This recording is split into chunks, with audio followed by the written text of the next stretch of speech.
durch unsere Worte und unsere Tat. Dann erwähnt er die Liebe, den Glauben und die Reinheit. Und ich glaube, hinter jedem von diesen Eigenschaften verbirgt sich sowohl eine Ermutigung für uns heute Morgen, wie auch eine Herausforderung. Und das Erste, was Paulus erwähnt, ist das Verhalten von Timotheus. Und normalerweise im christlichen Kontext starten wir eigentlich nicht mit dem, was außen ist, sondern wir starten mit unserem Inneren. Wir schauen uns das Innere an und dann glauben wir, dass durch die innere Veränderung auch eine äußere Veränderung kommt. Ich finde es aber erfrischend, startet Paulus mit dem Verhalten von Timotheus. Weil das Verhalten ist schlussendlich gleich das, was man als erstes sieht. Es ist das, was als erstes sichtbar wird gegen den Menschen um uns herum. Und der Timotheus war in Ephesus in einem Kreis, wo sich viele Menschen nicht so vorbildlich verhalten haben.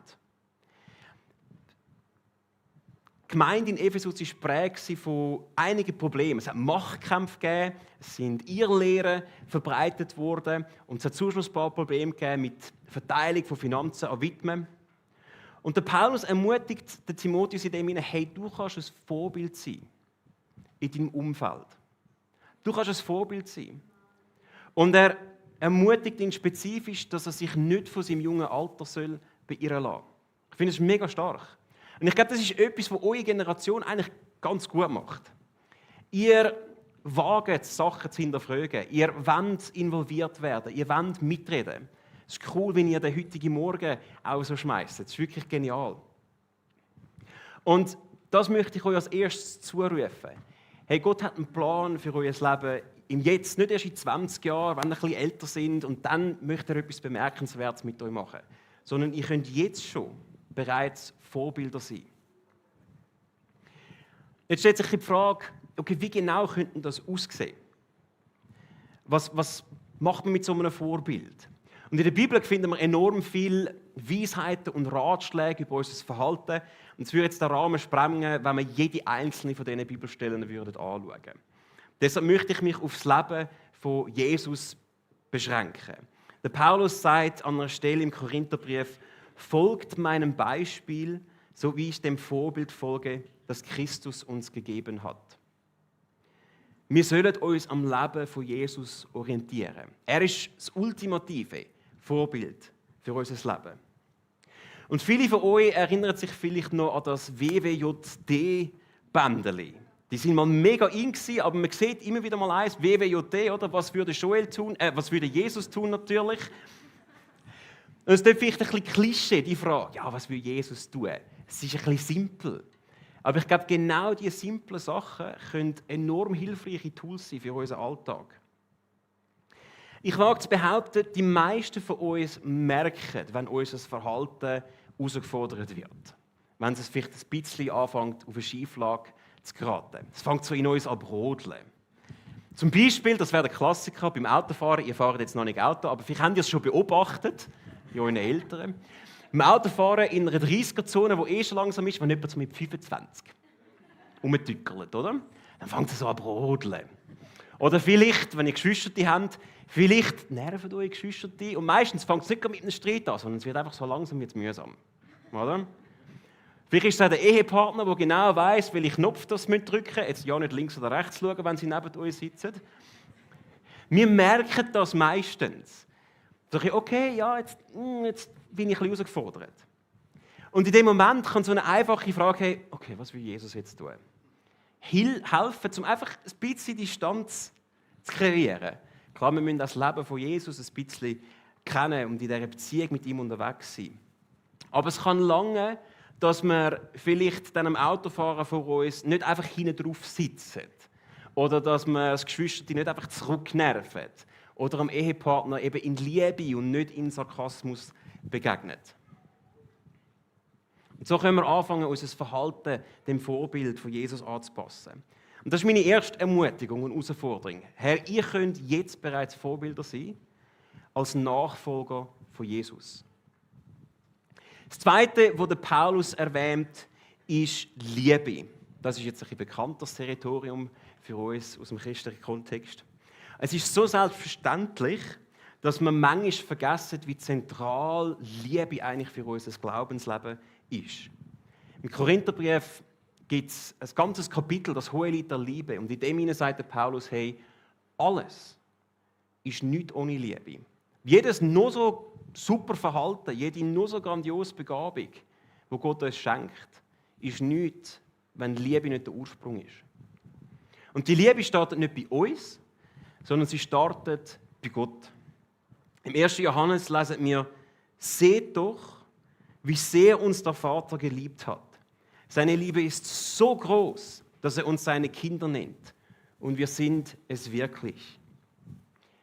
Hey, wenn ich euch etwas heute Morgen für uns Erwachsenwerden mitgeben kann, wenn ihr nur etwas behaltet, dann nehmt diese Wahrheit mit, dass ihr geliebte Kinder von Gott sind. Egal, was rundherum passiert, egal, was gut läuft oder schwierig ist, ihr seid geliebte Kinder von Gott. Wir tendieren uns über andere Sachen zu definieren. Unsere Leistungen, unseren Wohlstand, unsere Beziehungen. Aber als allererstes, die Grundlage von unserer Identität und von eurer Identität ist, dass ihr geliebte Kinder von Gott sind. Und auch in Bezug zu dieser Liebe ermutigt der Paulus den Timotheus, ein bemerkenswertes Leben zu führen. Und wir denken da meistens an Nächstenliebe. Und die Bibel geht sogar noch einen Schritt weiter. Wir lesen im 1. Korinther, lasst euch in allem, was ihr tut, von der Liebe bestimmen. In allem, in unserem Arbeiten, in unserem Sein, in unseren Freundschaften. Und wenn wir das Verb ein bisschen genauer anschauen, sich bestimmen lassen, dann sehen wir ganz etwas Spannendes im Griechischen. Keine Angst, das wird jetzt nicht mega hochkomplex. Das Verb hat sowohl einen aktiven wie auch einen passiven Anteil. Also das heisst, einerseits wird etwas mit uns gemacht und andererseits haben wir aber auch einen aktiven Teil drin. Und der passive Teil ist ganz einfach, dass Gottes Liebe uns leitet. Der Heilige Geist, den Gott uns geschenkt hat. Es steht in der Bibel, dass durch den Heiligen Geist sein Gesetz in unser Herz geschrieben ist. Also anstatt dass wir ganz angestrengt versuchen, in Liebe zu leben, möchte Gott uns führen durch seinen Heiligen Geist. Das ist der passive Teil. Das riesige Geschenk. Und der aktive Teil liegt aber auch gerade in dem hinein.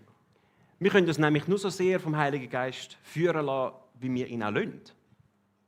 Oder er nimmt nur den Raum ein, den wir ihm geben. Stellt euch ein GPS vor. Ich bin ganz schlecht mit Richtungsangaben. Wetziger Uster, das geht gar noch. Wenn ich weiter möchte, dann lande ich aus Versehen in Genf. Und ich merke es wahrscheinlich erst, wenn langsam alles Französisch wird und ich nichts mehr verstehe. Stellt euch vor, ihr würdet das GPS setzen, Zieldestination eingeben, Handy auf die Seite legen und dann nie mehr aufs GPS schauen. Das ist völlig nutzlos. Aber manchmal behandeln wir die Beziehung zum Heiligen Geist ein bisschen so. Wir wollen mit ihm unterwegs sein, aber so wirklich den Tag durch mal kurz schauen, tun wir eigentlich nicht. Wenn ich Auto fahre, dann ist mein Fokus auf der Straße, aber ich mache immer wieder ein Check-in. Hey, bin ich auf dem richtigen Weg? Muss ich bald abbiegen? Dass ich sicher gut unterwegs bin. Und stellt euch vor, wir würden das Gleiche machen mit dem Heiligen Geist. Wir würden am Morgen Gott einladen und sagen, hey, Heiliger Geist, führ du mich heute in deiner Liebe, in Gottes Liebe, zu mir, zu meinen Mitmenschen und in allem, was ich tue. Ihm den Raum geben. Und dann den Tag durch immer wieder mal auf Gott schauen. Auf dem Arbeitsweg, auf dem Weg in die Schule, in der Klasse, mit Kollegen, Kolleginnen, in der Familie. Und das Spannende ist, meistens passiert dann nicht etwas ganz Spektakuläres. Oder oftmals, wenn wir aufs GPS schauen, dann muss man nicht gerade links oder rechts abbiegen, sondern oftmals ist es einfach eine Bestätigung, hey, der Weg, wo du drauf bist, ist gut. Da bist du auf dem richtigen Weg. Und so, glaube ich, ist auch die Führung vom Heiligen Geist nicht ein hektisches Hin und Her in unserem Leben, sondern einfach ein ruhiger, aber konstanter Begleiter, wo ihr immer wieder zurückgreifen dürft. Und das wäre meine zweite Ermutigung und Herausforderung. Hey, ihr seid geliebte Kinder von Gott, berufen, seine Liebe auch weiterzugeben. Als nächstes erwähnt der Paulus Glauben. Und Glauben ist mehr als nur ein Bekenntnis. Glaube ist ein Vertrauen in Gott. Und wir sehen durch die Bibel durch immer wieder, dass Gott auch vertrauenswürdig ist. Sie ermutigt uns, Gott zu vertrauen. Im Korintherbrief wieder lesen wir, ja, Gott ist treu. Er wird euch ans Ziel bringen, denn er hat euch dazu berufen, jetzt und für immer mit seinem Sohn Jesus Christus und unserem Herrn verbunden zu sein. Einige von euch fangen eine Lehre an im Sommer, andere bleiben noch einen Moment im Gymi und haben noch ein paar Jahre, bevor sie sich entscheiden, was als nächstes kommt. Es wird Veränderungen geben. Die einen gehen ins Militär, Berufswahl, vielleicht mal einen Auslandaufenthalt, wer weiß. Euer Leben wird sich verändern. Gott wird gleich bleiben durch die Zeit. Und ihr werdet ganz viele coole und schöne Momente haben, die vor euch liegen. Mega viel Tolles. Und die Bibel ist aber auch sehr ehrlich, dass wir, währenddem wir auf dieser Erde sind, auch noch Schwieriges werden haben. Vielleicht ist es eine Traumstelle, die ihr wollt und nicht funktioniert. Eine Beziehung, die in die Brüche geht. Vielleicht ist es finanzielle Not, Streit oder Krankheit, die euch beschäftigt. Die Frage ist nicht, ob wir mit Schwerem konfrontiert werden, sondern wann und wie wir auf das reagieren. Was gibt uns Halt in dem Moment? Und meine Ermutigung an euch ist in dem Sinne, hey, Gott wird bei euch sein. Er wird euch durch die Zeit durchtragen. Es mag anstrengend sein, es mag vielleicht manchmal auch schmerzhaft sein, aber Gott ist treu. Und auch in dem könnt ihr ein bemerkenswertes Leben führen, sogar ein Vorbild sein für andere, indem ihr auf Gott vertraut. Einerseits genau in diesen schweren Zeiten, wenn es eigentlich keinen Sinn macht, auf Gott zu vertrauen. Aber auch im Plan, den Gott über eurem Leben hat. Ich glaube, er hat geniale Pläne für euer Leben.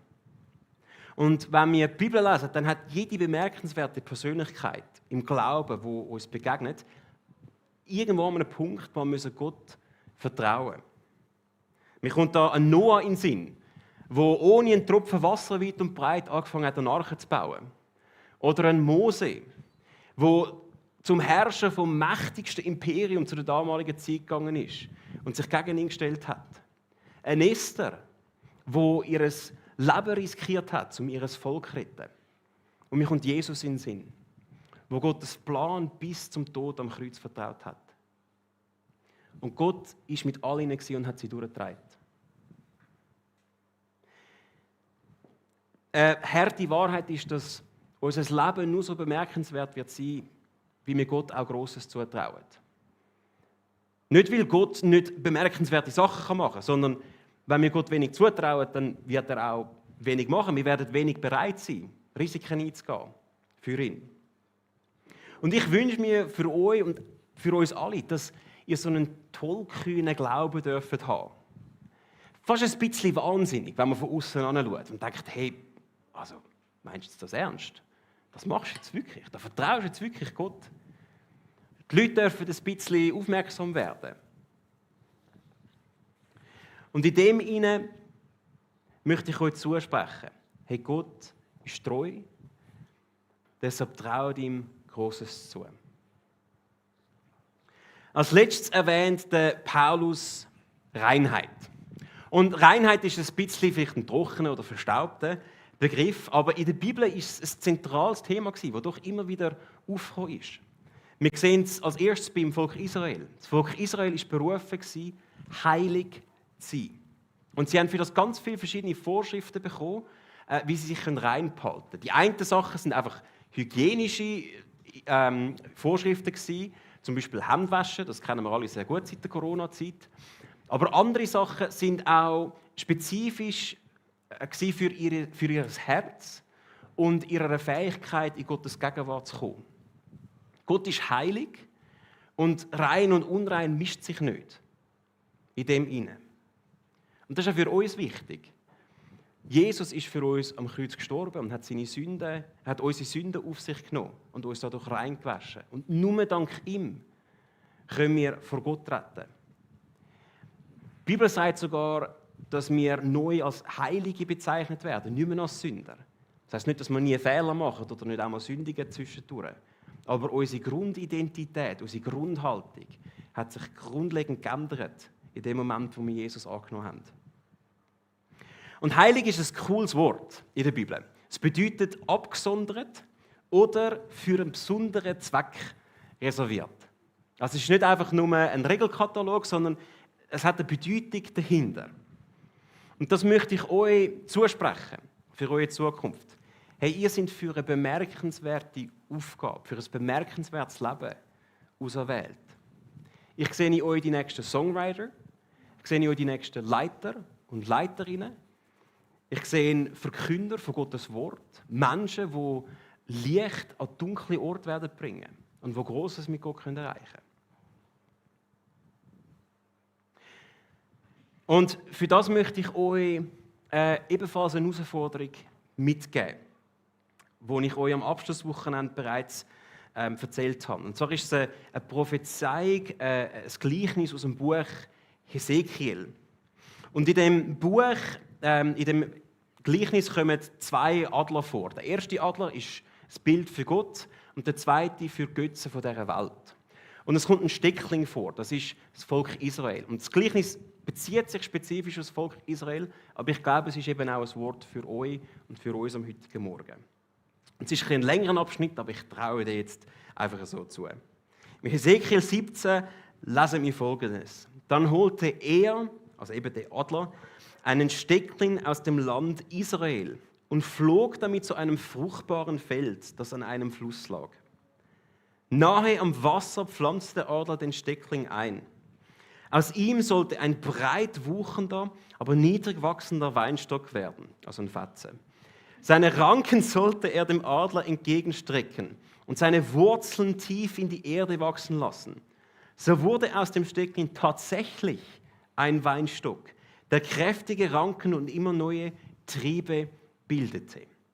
Also ganz kurz, wir haben das Bild von dem Steckling, das auserwählt worden ist, von Gott gepflanzt an einem spezifischen Ort und der fängt richtig an zu gedeihen und ist eigentlich bereit, Frucht zu tragen. Und dann passiert etwas. Wir lesen weiter. Doch dann kam ein anderer großer Adler mit weiten Schwingen und dichtem Gefieder. Und siehe da, der Weinstock drehte seine Wurzeln diesem Adler zu und streckte ihm seine Ranken entgegen. Er hoffte, der Adler würde ihm Wasser geben. Mehr als das Feld, in das er gepflanzt worden war. Dabei hatte er doch guten Boden und reichlich Wasser. Er hätte Zweige treiben und Früchte tragen können und wäre zu einem prächtigen Weinstock geworden. Gott hat euch auserwählt und auf einen fruchtbaren Boden gepflanzt. Er hat einen genialen Plan für euer Leben. Bemerkenswerter Plan. Und dem Feind gefällt das nicht. Er hat es nicht gern, wenn junge Menschen für Jesus leidenschaftlich unterwegs sind. Es ist ihm ein Dorn im Auge. Und er wird Sachen schicken aus dieser Welt, wo er wird versuchen, euch abzulenken von Gott. Wo er sagt, hey, bei mir ist es besser. Ich habe Reichtum, ich habe Stärke, ich habe Schönheit, ich habe Ansehen. Aber das ist eine Lüge. Es gibt keinen besseren Ort und keinen fruchtbaren Ort für euch zum Pflanzen zu sein, als im Plan und im Wort von Gott über eurem Leben. Und deshalb ist meine letzte Ermutigung und Herausforderung für euch, hey, ihr seid für eine bemerkenswerte Aufgabe aus der Welt. Und deshalb widersteht den falschen Versprechungen von dieser Welt, die euch von dem abbringen möchten. Und dann ist the sky the limit, das, was ihr mit Gott erreichen könnt. Okay? Wir haben jetzt 4 so Sachen gehört von einem bemerkenswerten Leben. Das Verhalten, Liebe, Glaube und Reinheit. Und ich glaube, es ist ein Wort spezifisch für euch. Ich hoffe, das eine oder andere hat euch angesprochen. Aber ich hoffe, jeder von uns hat irgendwo vielleicht etwas mitnehmen können. Und ich möchte kurz nochmal zu dem Bild zurückkommen für den Schluss. Von der Trampolin-Weltmeisterschaft. Wo wir dort gesessen sind, ist uns nämlich aufgefallen, dass neben dem Trampolin, links und rechts und in der Finale dann sogar rundum, nochmal Menschen stehen. Menschen mit grossen Matten. Und sie die jungen Athleten und Athletinnen haben sie ganz aufmerksam beobachtet. Und sobald sie gesehen haben, hey, jetzt landet es vielleicht ein bisschen schief oder sind in Gefahr zu fallen, haben sie die Matten eingeworfen, dass sie Sicherheit haben und sie sich nicht verletzen. Und ich glaube, das ist unsere Rolle als Gemeinschaft, als Glaubensgemeinschaft für die jungen Männer und Frauen. Nicht als Jury, die kritisch an der Seitenlinie steht und alles akribisch bewertet. Das ist nicht so gut gewesen, das hätte ich jetzt anders gemacht. Und auch nicht einfach nur als entferntes Publikum. Auch wenn wir alle ermutigen können, das ist auf jeden Fall gut. Aber ich glaube, die Einheit und die Gemeinschaft, die Gott gedacht hat für seine Kirche, ist viel näher. Und ich wünsche mir, wir wünschen uns, dass die Kirche ein Ort sein darf, wo junge Menschen einen Raum haben dürfen, wo sie aufblühen dürfen, wo sie sich entfalten dürfen, ihre Gaben und Talente einsetzen können. Und wo wir ihnen aber auch die Rückendeckung geben und die Sicherheit und den Halt, wenn es mal schwierig ist.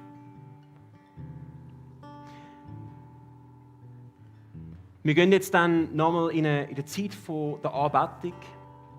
Und ich möchte uns an unser ultimatives Vorbild erinnern. An das bemerkenswerteste Leben, das es jemals gegeben hat. Und das ist das von Jesus. Er ist die Liebe in Person. Er ist der Anfänger und der Vollender vom Glauben. Und er hat ein sündloses Leben geführt. Er ist am Kreuz für uns gestorben, dass wir reingewaschen werden von unseren Sünden.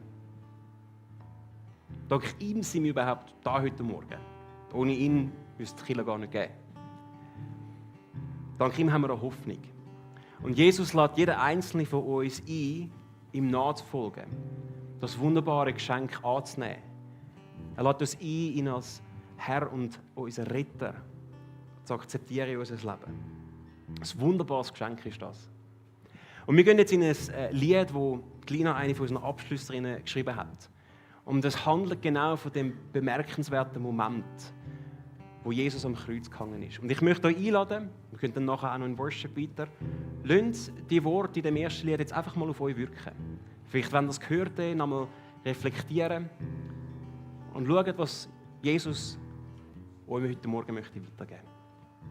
Amen.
On the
He loves us.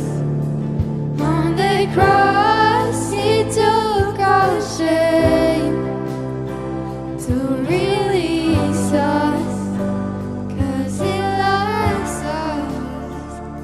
And on the cross, He died for us to forgive us, 'cause He loves us. And on the cross, He took our shame to release us, 'cause He loves us.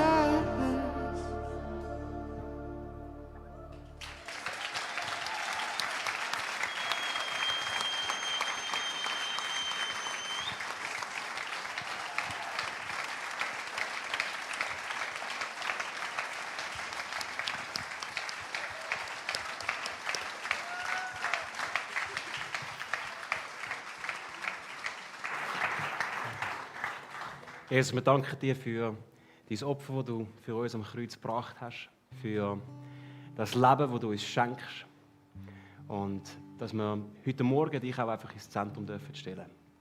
Danke dir für die jungen Männer und Frauen, für die Begabungen, die du ihnen geschenkt hast, wie sie sich einsetzen für dein Reich. Amen. Wir möchten gerade in dieser Haltung der Anbetung bleiben und für das möchte ich euch einladen, zum einfach aufstehen und wir gehen nochmal in 2 Lieder, wo wir Jesus einfach auch Ehre geben.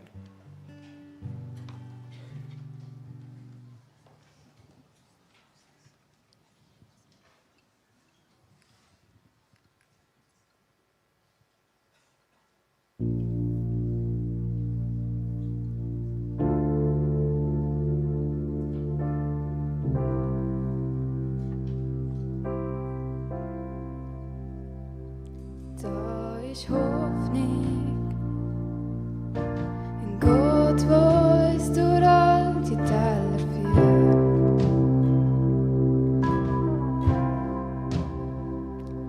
Da ist Hoffnung, gehst mit uns durch jeden Sturm und jedes Feuer. Du bist da.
Gott ist mit euch.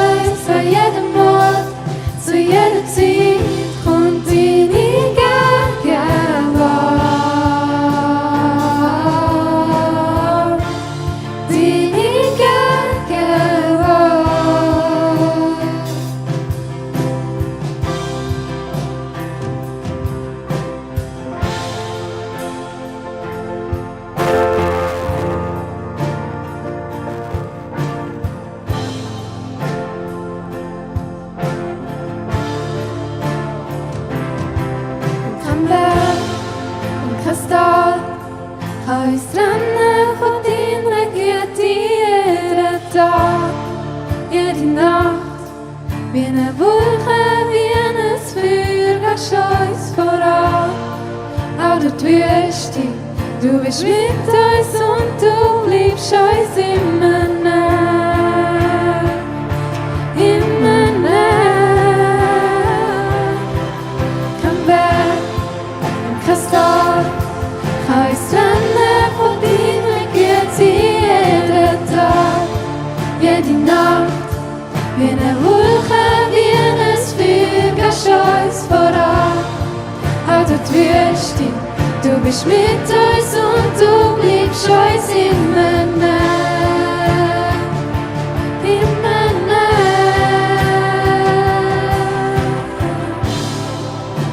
Immanuel, Gott ist mit uns an jedem Ort, zu jeder Zeit.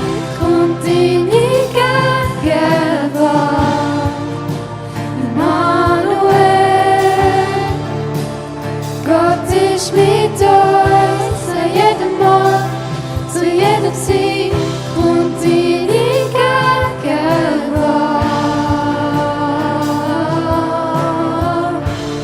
deine Gegenwart.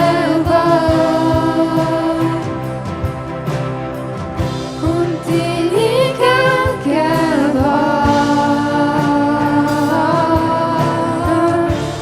deine Gegenwart.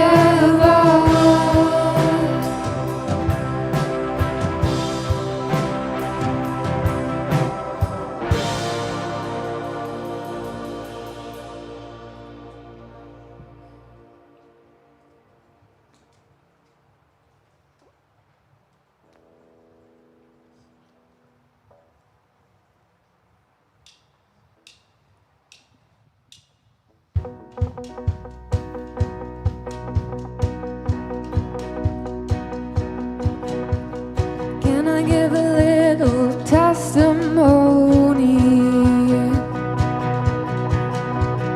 I'm only here because of His hand. The enemy tried to end my story,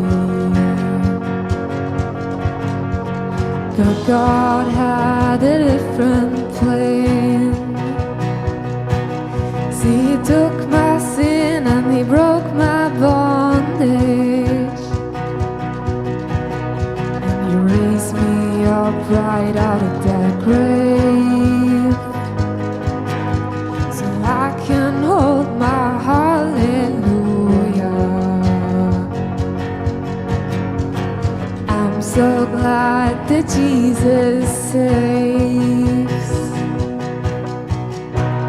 I was sinking, but I'm singing now. I was, but God had a different plan. I was drowning, but I'm dancing now. I was, but God had a different plan. And I'm not praising because I'm perfect. I'm praising Him because He brought through. I worship because His name is worthy, and I've seen what His grace can do. And if He did it for me, He'll do it for you. I was sinking, but I'm singing now. I was, but God had a different plan. I was drowning, but I'm dancing.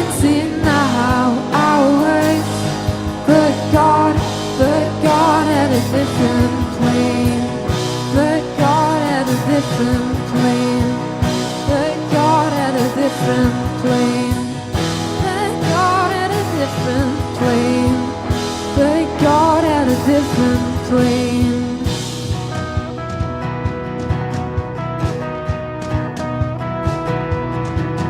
Amazing grace, how sweet the sound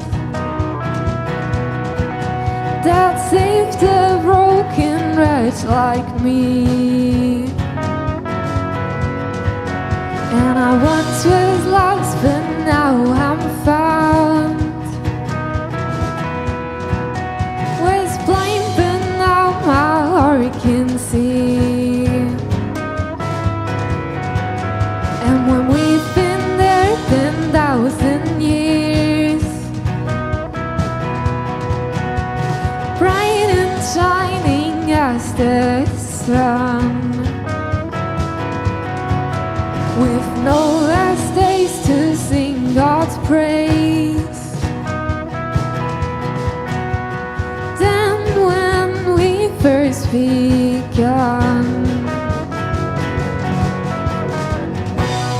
I was sinking, but I'm singing now. I was, but God had a different plan. I was drowning, but I'm dancing now. I was, but God had a different plan. Oh, praise to the great I am. Oh, praise to the great I am. Oh, praise to the great I am. Oh, praise to the great I am.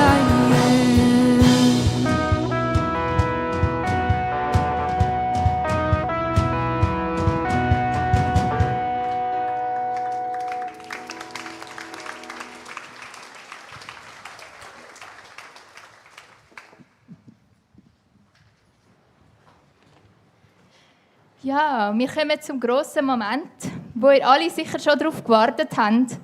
Und ich bitte, dass alle Abschlüssler und Abschlüsslerinnen da raufkommen.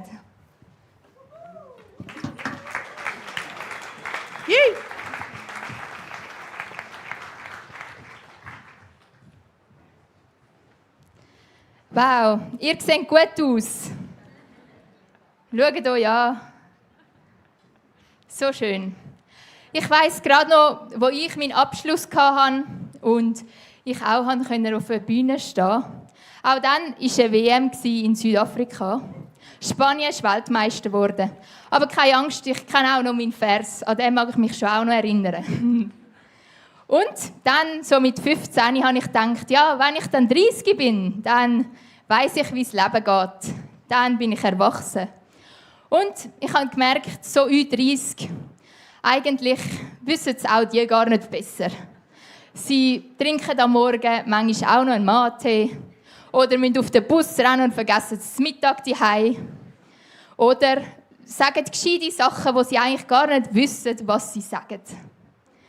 Und ich habe gemerkt, mit euch zusammen in den letzten Jahren, wo ich euch begleiten durfte, eigentlich sind ihr unsere bemerkenswerten Vorbilder. Weil ihr zum Beispiel immer am Freitagabend und am Sonntag hier in der T-Church sind. Also da können, glaube ich, noch einige von uns sich eine Scheibe abschneiden. Oder wie ihr nicht nur auf der Bühne da präsent sind, sondern auch sonst, wie ihr euren Glauben lebt. Im Alltag, wie ihr einfach in der Schule euren Freunden von Gott erzählt, das beeindruckt mich wirklich. Und wenn ihr amigs davon erzählt habt, dann war das eines meiner Highlights am Sonntagmorgen, zu hören, was ihr so erlebt und wie ihr mutig seid, um euren Glauben zu teilen. Und als Letztes, ihr habt Aura. Nice. Ihr seid hip, ihr wisst, was angesagt ist und das hat auch mir geholfen. So habe ich auch bis 6-7 nicht den Bahnhof verstanden. Und darum einen grossen Applaus für euch heute Morgen.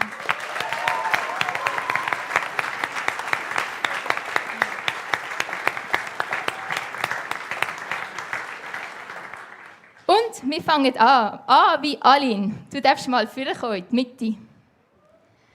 Wir als Team haben gebetet für dich und überlegt, was ist gerade dran bei dir, Gott gefragt für einen Vers. Und wir haben einen da für dich.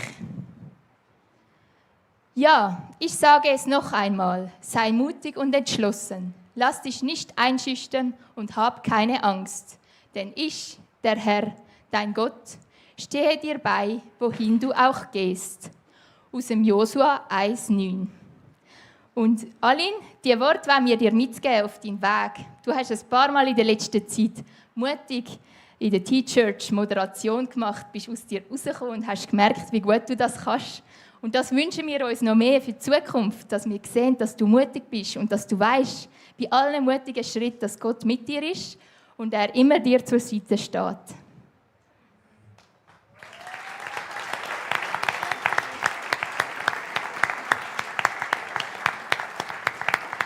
Ein Geschenk für dich, dass du deinen Vers nicht wirst vergessen.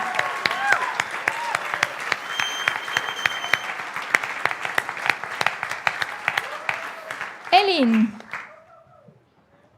auch für dich haben wir einen Vers. Dennoch bist du Herr, unser Vater. Wir sind der Ton und du bist der Töpfer. Wir alle sind Gefäße aus deiner Hand. Aus dem Jesaja 64,7. Und wir möchten dir mitgeben, dass Gott dich am Formen ist. Es passiert so viel in dir und du kommst aus dir raus. Du bist da im Einsatz am Klavier und das ist einfach grossartig. Und wir sind so gespannt, was Gott noch alles aus dir macht, wie er dich formen wird. Und wir wissen, dass das etwas Gutes wird, dass da viel Verheißungsvolles für dich parat ist. Und wir sind gespannt, wie du dich weiterentwickelst. So schön bist du heute da.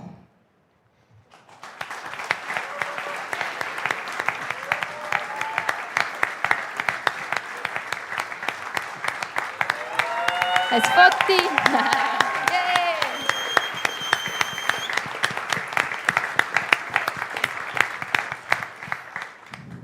Lina, komm du in die Mitte. Wow, wir haben dein Lied hören und das hat mich einfach berührt. So schön. Danke, dass du deine Talente mit uns teilst. Und wir haben auch für dich einen Vers.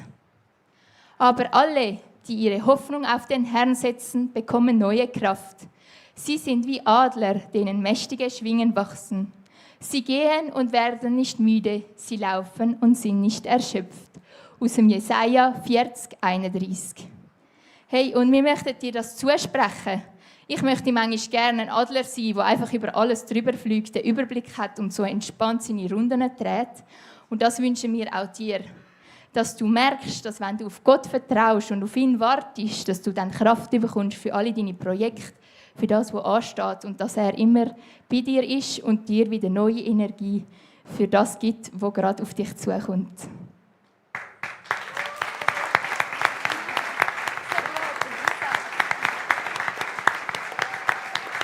Und auch für dich, komm noch in die Mitte, eine Erinnerung.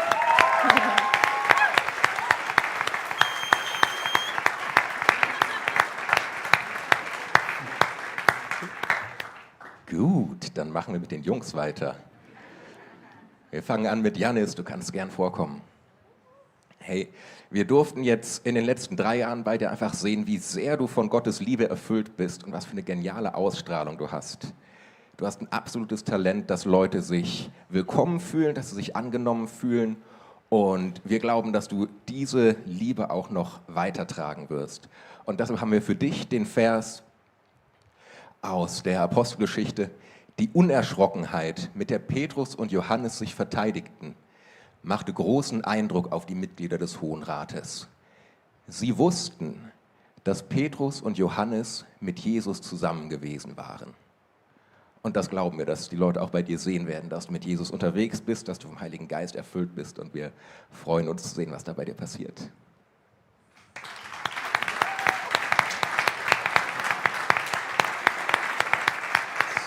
Du darfst auch kurz vor.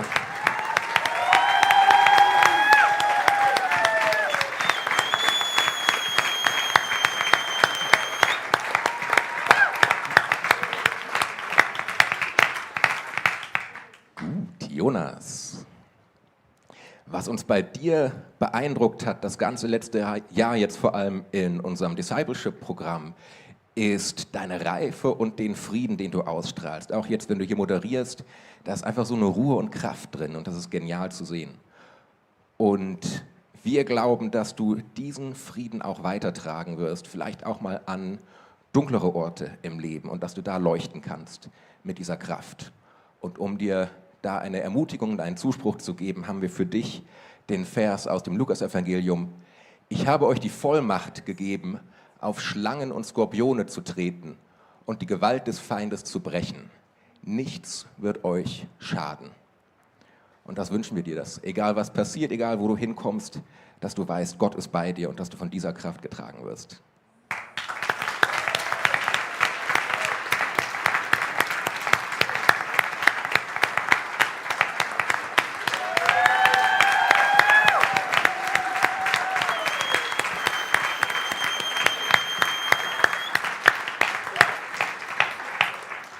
Und der Beste kommt zum Schluss. Ja, Robin, du hast jetzt angefangen, erste Leitungsaufgaben zu übernehmen in der T-Church. Es ist mega cool zu sehen, wie du da mit Moritz zusammen unterwegs bist. Und ja, die Geschichte von der Gebetsrunde, dein Zeugnis, da kennst du. Das ist deine Geschichte zu teilen. Und ich glaube, es ist ziemlich klar, welchen Vers wir für dich haben. Wir sehen in dir die Leiterschaft, das Potenzial, was da drin steht und wie du dich jetzt schon voll da rein investierst und haben für dich deshalb den Aufruf, den Jesus auch im Johannesevangelium gemacht hat. Jesus wiederholte seine Frage: Simon, Sohn von Johannes, liebst du mich? Ja, Herr, du weißt doch, dass ich dich lieb habe, antwortete Petrus noch einmal. Da sagte Jesus zu ihm: Dann hüte meine Schafe. Und das wollen wir dir ans Herz legen. In allem, was du tust, sei da für die Leute um dich rum. Du hast absolut die Gabe da, Leute aufzubauen, zu ermutigen, zu leiten und ihnen zu helfen, zu wachsen. Und wir wünschen dir, dass du dich gut um alle Schafe kümmern wirst, die Gott dir da anvertrauen wird.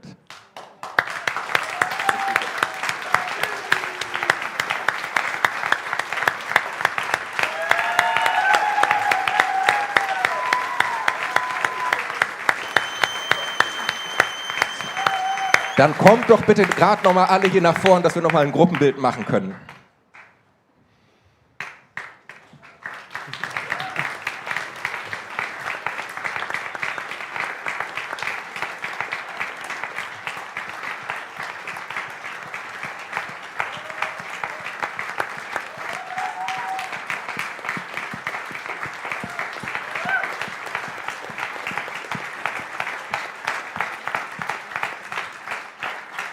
Wunderbar. Und jetzt könnt ihr auch mitmachen. Wir wollen jetzt zusammen als Kirche nochmal für diese 6 wunderbaren jungen Menschen im Gebet einstehen. Das kannst du gerade da machen, wo du bist.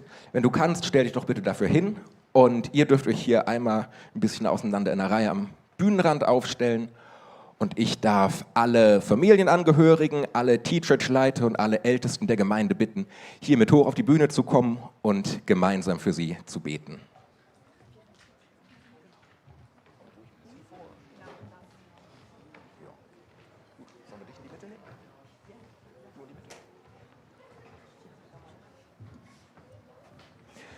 So, wir werden hier vorne auf der Bühne laut beten und du bist herzlich eingeladen, da wo du bist, mitzubeten und die Abschlüsslerinnen und Abschlüssler zu segnen für den nächsten Schritt in ihrem Leben.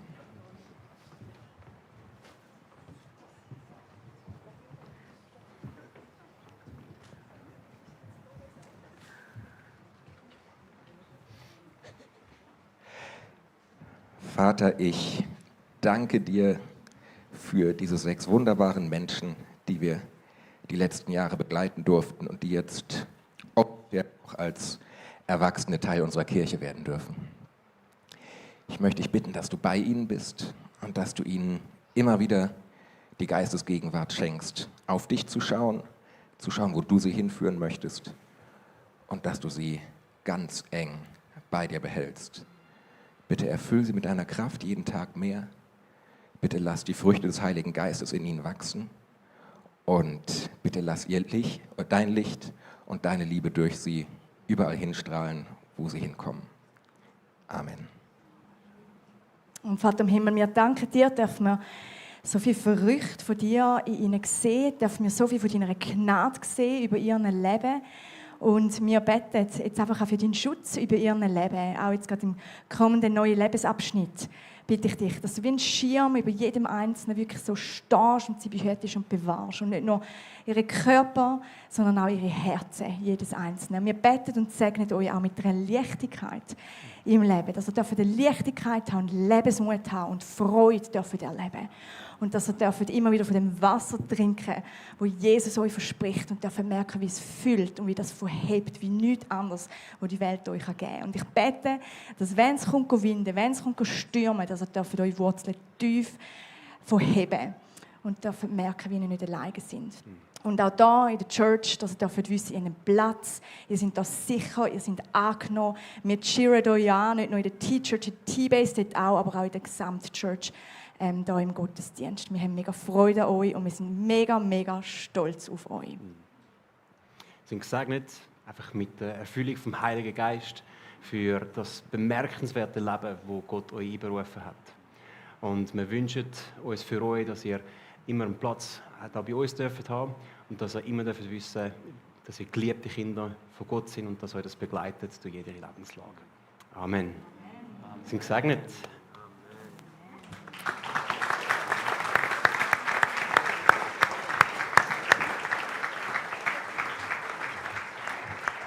Dann dürfen die gerne wieder Platz nehmen. Müssen Sie gar nicht zu bequem machen. Wir gehen noch in einen letzten Song. Das heisst «I Thank God», das Lied, wo wir Gott einfach Danke sagen. Für das Leben von den Abschlüsseln, für alles, was wir morgen dürfen erleben. Und für das, ich weiss, die meisten von uns sind jetzt gerade abgesessen, aber für das lade ich euch nochmal ein zum Aufstehen und ein bisschen Bewegung heute Morgen, bevor dann Alin und Jonas uns noch sagen, wie es weitergeht.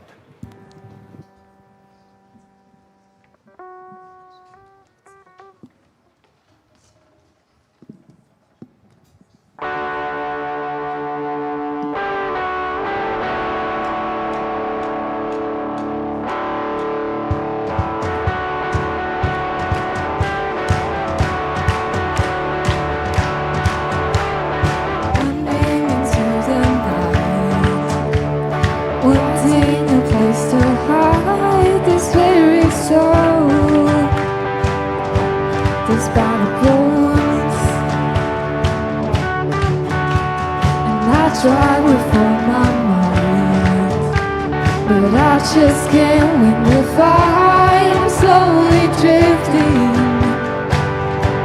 around the bones. And just when I ran out of road, I met a man I didn't know, and he told me that I was not alone. He picked me up. He turned me around, he placed my feet on solid ground. I thank the Master, I thank the Savior, because he healed my heart, he changed my name, forever free. I'm not the same. I thank the Master, I thank the Savior, I thank God.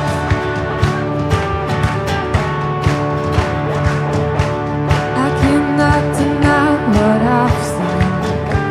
Got no choice but to believe. My doubts are burning like ashes in the wind. So long to my old friends. Burden and bitterness, you can keep it moving. I am welcome here. From now till I walk the streets of gold, I sing of how you saved my soul. This wayward son has found his way back home. He picked me up, he turned me around, he placed my feet on solid ground. I thank the Master, I thank the Savior, because he healed my heart, he changed my name,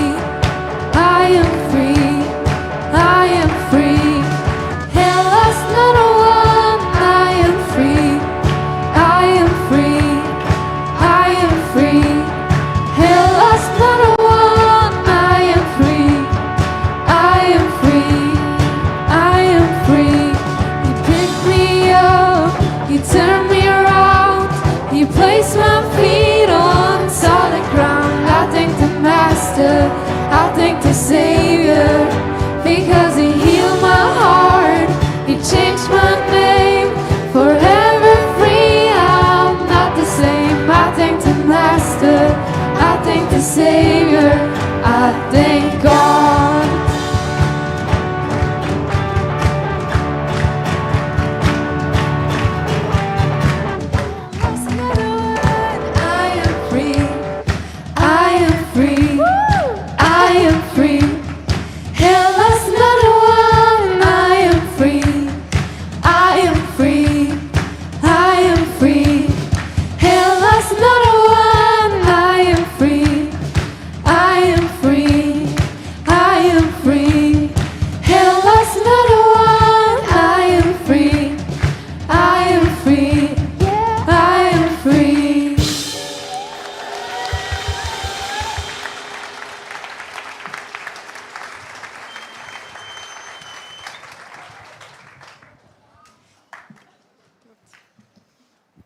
Jetzt kommen wir noch zu den freiwilligen Kollekten.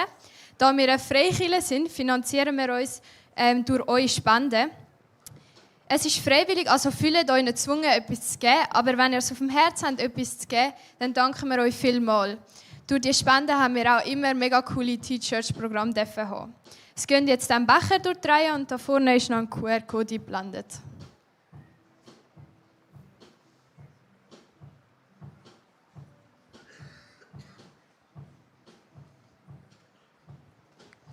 Genau, und jetzt sollten dann auch noch hinter mir ziemlich bald noch die Events kommen, die in nächster Zeit so anstehen. Genau.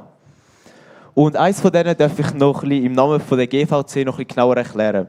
Und zwar ist das der Online-Kurs «Glaube in der Familie». Der ist gemacht worden in Zusammenarbeit mit Family Life.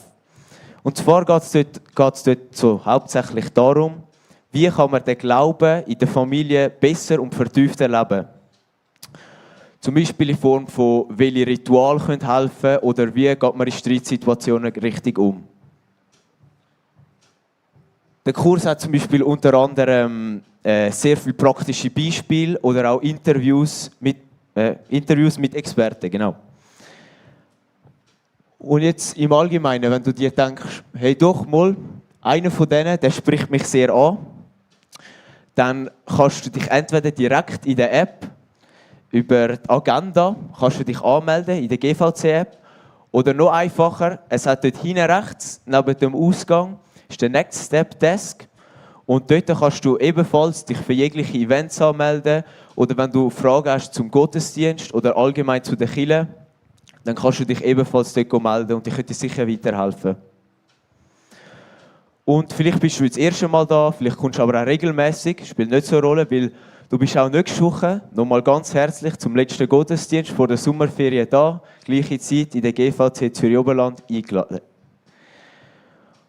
Und nächste Woche wäre auch noch, wenn du am Nachmittag noch nichts vorhast und das Wetter ist auch schön, dann würde sich GVC noch in der Badi Egg treffen, um ein bisschen abkühlen, baden und die Gemeinschaft geniessen. Genau.